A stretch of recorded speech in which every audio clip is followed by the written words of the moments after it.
قرآن مجید میں اللہ تعالیٰ ارشاد فرماتے ہیں قل ان کنتم تحبون اللہ فاتبعونی یحببکم اللہ ویغفر لکم ذنوبکم واللہ غفور الرحیم۔ اے میرے نبی، آپ ان لوگوں سے کہہ دیجئے کہ اگر تم خدا سے محبت رکھتے ہو تو میری پیروی کرو، تو خدا تعالیٰ بھی تم کو اپنی محبوبیت میں لے لے گا، تمہارے سے محبت کرنے لگے گا، تمہیں دوست بنائے گا اور تمہارے گناہوں کو معاف کر دے گا، اور خدا تعالیٰ بخشنے والا بڑا مہربان ہے۔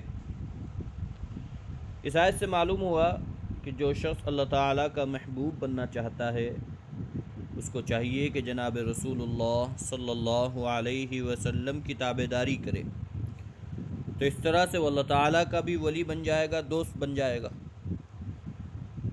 اور اس کے گناہ بھی اللہ تعالیٰ معاف فرما دیں گے، کیونکہ اللہ تعالیٰ خود فرما رہے ہیں یغفر لکم ذنوبکم، تمہارے گناہوں کو معاف کر دے گا۔ اللہ تعالیٰ کی یہ خاص مہربانی اور انعام ہے ہم پر کہ اس نے اپنی رضامندی کا طریقہ ہم کو خود ہی بتا دیا کہ بھئی میں اس طرح سے راضی ہوتا ہوں۔ لہذا اب ہمیں چاہیے کہ حضور اقدس صلی اللہ علیہ وسلم کا جو طریقہ کار ہے، آپ صلی اللہ علیہ وسلم کے جو احکامات ہیں، ان کے جو سنتیں ہیں، ان کو ہم مضبوطی سے پکڑیں اور ان کے نقش قدم پر چل کر اپنی زندگی گزاریں۔ یہی ہمارے لیے صحیح راہ عمل ہے۔ اگر ہم نے اللہ کے نبی صلی اللہ علیہ وسلم کا سچا اتباع کر لیا تو اللہ تعالیٰ یہ فرما رہے ہیں کہ میرے نبی کی اطاعت میری اطاعت، اطیعوا اللہ اطیعوا الرسول۔ اللہ تعالیٰ نے جہاں بھی اپنی اطاعت کا ذکر کیا، اللہ کے نبی صلی اللہ علیہ وسلم کی اطاعت کا بھی ذکر کیا، اور جہاں اللہ کے نبی صلی اللہ علیہ وسلم کی اطاعت اللہ تعالیٰ سے منسلک ہو جاتی ہے تو اس سے ہمیں سمجھ لینا چاہیے کہ بھئی اللہ کے نبی صلی اللہ علیہ وسلم کی اطاعت کے بغیر ہمارا چارہ کار نہیں۔ اللہ تعالیٰ قرآن کریم میں ارشاد فرماتے ما آتاکم الرسول فخذوہ وما نہاکم عنہ فانتہوا واتقوا اللہ، اور جو چیز تم کو جناب رسول اللہ صلی اللہ علیہ وسلم دیں اس کو خوشی سے لے لو، اور جس سے منع کریں اس سے باز آ جاؤ۔ یعنی اللہ کے نبی صلی اللہ علیہ وسلم جو بھی احکام دیں، جو بھی حکم دیں، تمہیں جو بھی بات بتلائیں، جو بھی چیز بتلائیں، اس کو خوشی سے قبول کر لو، اس میں جھجکو مت، ذرہ برابر بھی آنا کانی مت کرو، اس کو فوراً قبول کر لو، اور جس چیز سے منع کر رہے ہیں اس سے رک جاؤ، اور تمہارے حق میں اسی میں بہتری ہے کہ بھئی اللہ کے نبی جس کو کہہ رہے ہیں اس کو کر لیا جائے، اور جس سے منع کر رہے ہیں اس سے رک جانا چاہیے۔ بھئی صحابہ کرام رضی اللہ عنہم اجمعین جتنے بھی تھے، تمام تر کا کیا تھا بھئی، منشا کیا ہوتی تھی کہ اللہ کے نبی صلی اللہ علیہ وسلم کے حکم کے خلاف ایک قدم بھی نہ بڑھایا جائے، تو اللہ تعالیٰ نے ان کو رضی اللہ عنہم ورضوا عنہ کا تمغہ عطا فرمایا، بہت بڑی وہ ہے ان کے لیے۔ تو بہرحال آگے فرماتے ہیں واتقوا اللہ، اور خدا سے ڈرو۔ اس باتیں میں خدا سے ڈرتے رہنا کہ بھئی اللہ کے نبی صلی اللہ علیہ وسلم جو دے رہے ہیں اس کو منع مت کر دینا،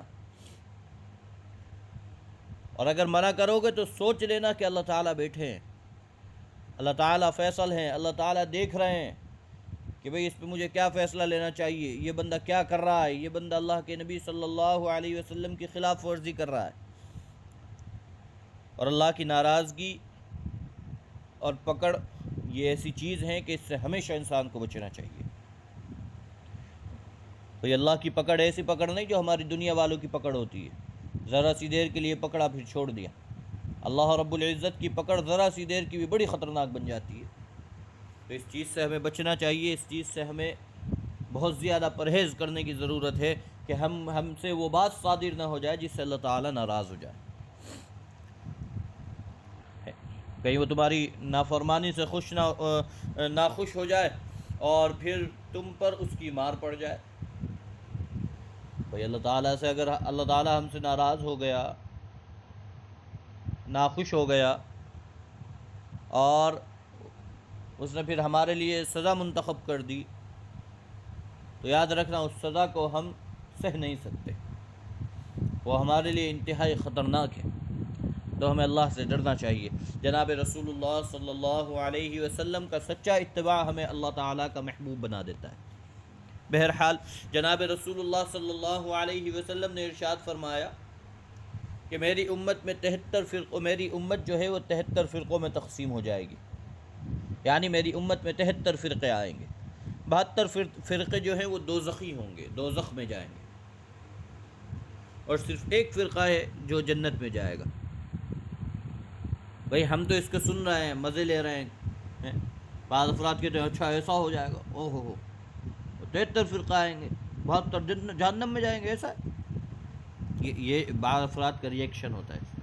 صحابہ کرام رضی اللہ عنہم اجمعین کا کیا ریئیکشن تھا؟ بھئی وہ زرد پڑ گئے، وہ خوف زدہ ہو گئے، یا اللہ کون سا وہ طریقہ ہوگا جس پر آپ جنت عطا فرمائیں گے؟ کیا ہم اس کے علاوہ تو نہیں چل رہے؟ فوراً پوچھا اے اللہ کے رسول صلی اللہ علیہ وسلم، وہ جنتی فرقہ کون سا ہوگا؟ نہیں پوچھا کہ 72 جہنم میں جائیں گے، وہ ہمیں تو جنت میں جانا ہے نا بھئی، ہمیں جنت میں جانا ہے، جہنم سے کیا لینا دینا؟ ہمارا تو کام ہی نہیں۔ جہنم تو ان لوگوں کے لیے بنائی گئی ہے جو اللہ اور اس کے رسول کے خلاف چلتے ہیں۔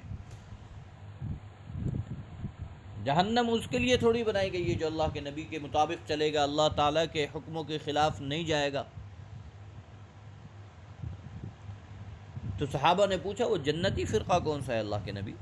تو جناب رسول اللہ صلی اللہ علیہ وسلم نے ارشاد فرمایا کہ جس طریقے پر میں ہوں اور میرے صحابہ ہیں، یہ فرقہ جنتی ہے۔ ما انا علیہ و اصحابی، جو میرے اور میرے صحابہ کے طریقے پر چلے گا وہ ہدایت کو پا جائے گا۔ جناب رسول اللہ صلی اللہ علیہ وسلم ایک جگہ ارشاد فرماتے میں تم لوگوں میں 2 چیزیں چھوڑ کر جا رہا ہوں، میں تم میں 2 چیزیں چھوڑ کر جا رہا ہوں، اگر تم ان کو مضبوطی سے پکڑ لو گے تو کبھی گمراہ نہیں ہوگے۔ یہ ایسی چیزیں ہیں تم اس سے کبھی گمراہ نہیں ہوگے۔ اس میں پہلی چیز کیا ہے بھئی؟ کتاب اللہ، یعنی قرآن کریم۔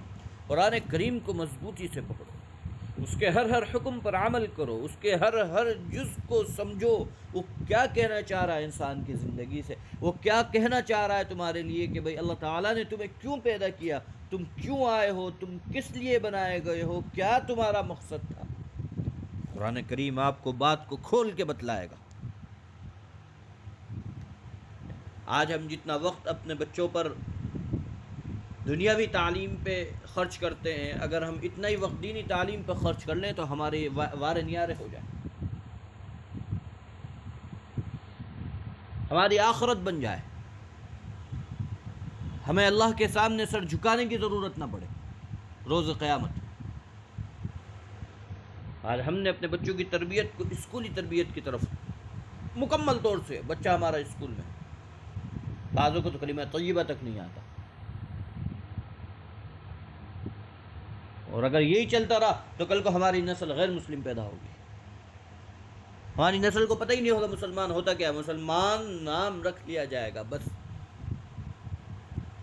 لیکن مسلمان نام کا نام، مسلمان کیا صرف نام ہے؟ مسلمان اسلام ایک ایسا دائرہ شرعی دائرہ ہے جو انسان کو سکھاتا ہے کہ تجھے زندہ ہونے سے مرنے تک کیا کرنا ہے، کس طرح کرنا ہے اور کس خوبصورتی سے کرنا ہے، ہمارا اسلام سکھاتا ہے۔ لیکن یاد رکھیے جس چیز کو ہم پڑھنے کے نہیں، اس چیز کو ہم سیکھ نہیں سکتے۔ ایک ڈاکٹر صاحب سے آپ کہو گے کہ بھئی فلانی تعمیر کو ہم کس طرح بنائیں، اس کا نقشہ بنا کے دے دیجیے، ڈاکٹر صاحب دیں گے آپ کو نقشہ؟ نہیں دیں گے۔ کیوں؟ کیونکہ ڈاکٹر صاحب کا وہ کام ہی نہیں ہے، ان کی وہ پڑھائی نہیں ہے۔ وہ کیا کہیں گے؟ بھئی مجھ سے تو گولی پوچھ، مجھ سے تو انجیکشن پوچھ، مجھ سے تو گلوکوز کی بوتل کا سوال کر، اس سے کہاں تو تعمیرات کے سوال کرو۔ اسی طرح انجینئر صاحب کے پاس جا کے پوچھ لو، انجینئر صاحب بخار ہو رہا ہے، دوائی لکھ دیجئے، انجینئر صاحب لکھیں گے؟ نہیں لکھیں گے۔ کیوں؟ کہ ان کی لائن نہیں ہے۔ اب ہم دنیا پڑھتے ہیں اور دنیا پڑھ کے کہتے ہیں ہمیں جنت میں جانا ہے، کیسے جائیں گے؟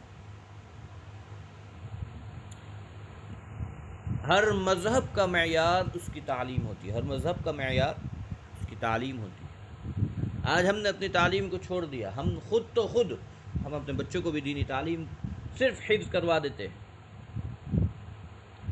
بے شک یہ بہت بڑی دولت ہے، حفظ بہت بڑی دولت ہے، اس سے کوئی بعید نہیں ہے، کوئی سروکار نہیں ہے، حفظ بے انتہا بڑی دولت ہے، لیکن علم دین سیکھنا، خالی حافظ ہونا آپ کو زندگی میں علم دین کی راہ نہیں دکھاتا،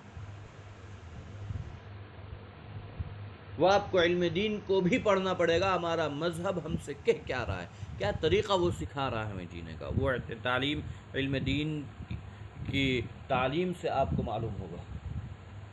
بہرحال بات الگ چلی گئی۔ ہاں، تو کتاب اللہ یعنی قرآن مجید، اور دوسری کیا چیز بھائی؟ میری سنت یعنی حدیث نبوی صلی اللہ علیہ وسلم۔ اللہ کے نبی فرما رہے ہیں کہ میں یہ دو چیزیں آپ کے ساتھ آپ کو دے کر جا رہا ہوں، اگر اس میں سے آپ نے ان دونوں کو مضبوطی سے پکڑ لیا تو اللہ تعالیٰ آپ کو کبھی گمراہ نہیں ہونے دیں گے۔ رسول اللہ صلی اللہ علیہ وسلم کے فرمان کو حدیث کہتے ہیں۔ ہمیں چاہیے کہ دل و جان سے قرآن اور حدیث کی ہم پیروی کریں، اس کی پیروی کرنے میں ہی دین اور دنیا کی ہماری بھلائی چھپی ہوئی ہے۔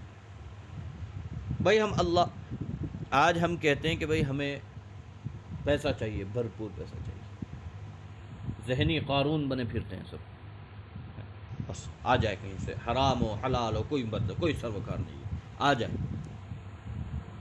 آنا چاہیے۔ ہم یہ نہیں سوچتے کہ کہاں سے رہا ہے، ہم یہ نہیں سوچتے کہ دینے والا دے کس طرح رہا ہے، آنا چاہیے اس۔ تو اللہ کے نبی صلی اللہ علیہ وسلم کی پیروی کرنا، اللہ تعالیٰ کے احکامات پر چلنا، اسی میں ہمارے لیے دونوں جہاں کی بھلائی ہے۔ ورنہ یاد رکھیے اس کے علاوہ خسارہ ہی خسارہ۔ آپ اللہ کے نبی کے حکم کے خلاف قدم بڑھا کے دیکھیں، اللہ کے نبی کے حکم کے خلاف اپنی آواز کو بلند کر کے دیکھیں، آپ کو احساس ہو جائے گا کہ اللہ تعالیٰ کی پکڑ کس درجے کی سخت پکڑ ہے۔ اللہ رب العزت ارشاد فرماتے ہیں، وَمَن يُشَاقِقِ الرَّسُولَ مِن بَعْدِ مَا تَبَيَّنَ لَهُ الْهُدَى وَيَتَّبِعْ غَيْرَ سَبِيلِ الْمُؤْمِنِينَ نُوَلِّهِ مَا تَوَلَّى وَنُصْلِهِ جَهَنَّمَ وَسَاءَتْ مَصِيرًا۔ فرماتے ہیں وَمَن يُشَاقِقِ الرَّسُولَ، جو شخص مِن بَعْدِ مَا تَبَيَّنَ لَهُ الْهُدَى، جو شخص سیدھا راستہ معلوم ہونے کے بعد پیغمبر کی مخالفت کرتا ہے، وَيَتَّبِعْ غَيْرَ سَبِيلِ الْمُؤْمِنِينَ، اور مؤمنوں کے راستے کے سوا اور کسی راستے کی اتباع کرتا ہے، اس پر چلتا ہے، نُوَلِّهِ مَا تَوَلَّى، تو وہ جدھر جاتا ہے ہم اس کو جانے دیتے ہیں، جدھر جاتا ہے وہ، اگر دنیا مانگ رہا ہے ہم کو دنیا دیتے ہیں، جو مانگ رہا ہے دے دیتے ہیں، وَنُصْلِهِ جَهَنَّمَ، اور اس کو جہنم میں قیامت کے دن ڈال دیں گے۔ اس کا ٹھکانہ کہاں ہوگا بھائی؟ جہنم۔ کیوں؟ کیونکہ بھائی اس کو دنیا میں اس کے حصے کا مل گیا۔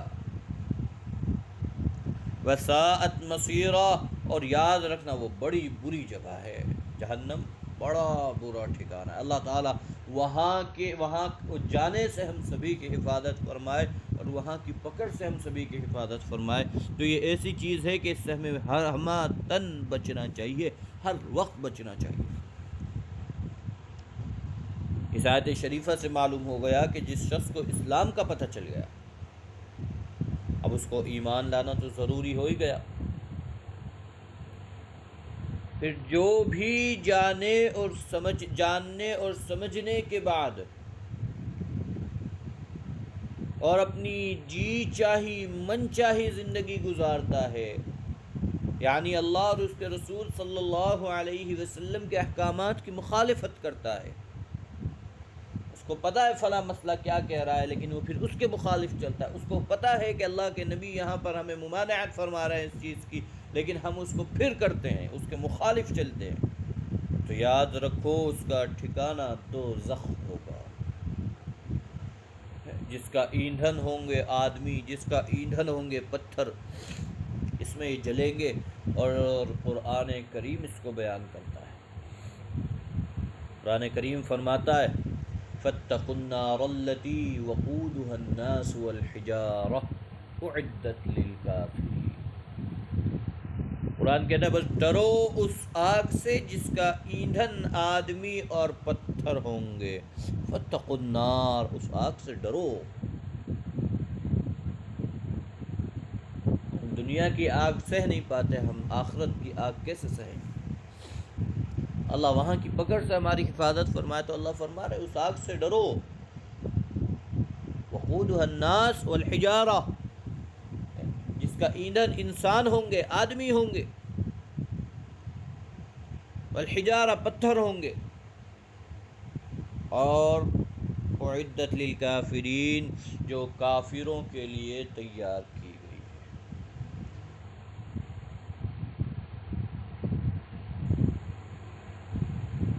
تو یہ چیز انتہائی خطرناک ہے کہ ہم اللہ اور اس کے نبی صلی اللہ علیہ وسلم کی خلافت کریں، ان کی باتوں کی مخالفت کریں۔ اللہ کے نبی صلی اللہ علیہ وسلم کے ہر حکم کو ماننا ہر مسلمان کے لیے ضروری ہے۔ اللہ تعالیٰ کے ہر احکامات کو ماننا ہر مسلمان کے لیے ضروری ہے۔ اگر نہیں کرتا کل کو اس کی پکڑ بڑی سخت ہوگی۔ اللہ تعالیٰ مجھے اور میرے تمام مسلمان بھائیوں کو راہ ہدایت عطا فرمائے اور اپنی مرضیات پر چلنے کی توفیق نصیب فرمائے، اور جب وقت آخر آئے، یعنی ہمارا آخری وقت آئے اور سب کا خاتمہ اللہ تعالیٰ ایمان پر کرنا، اور ہماری زبان پر کلمہ طیبہ لا الہ الا اللہ محمد رسول اللہ جاری رکھنا۔ وآخر دعوانا الحمد للہ رب العالمین۔